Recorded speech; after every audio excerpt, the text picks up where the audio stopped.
Hi folks, this is my Alfa 4 Pizze outdoor wood-fired pizza oven, and I have finished cooking for the night. So I'm just going to make a real quick video here of what I do to just let her go for the evening and let it die down so that it's real easy to clean up in the morning. So you can see I got my fire off to one side there and it's still going pretty well.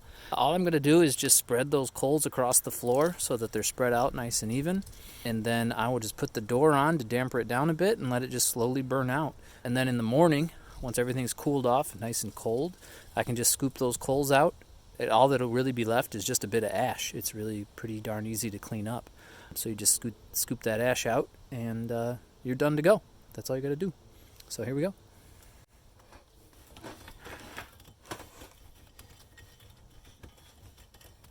There we go. Everything all spread out across that floor. It'll burn out slowly and evenly, and no need to worry. Everything's pushed back from the door. Now I can just push the door on and let it be done for the night.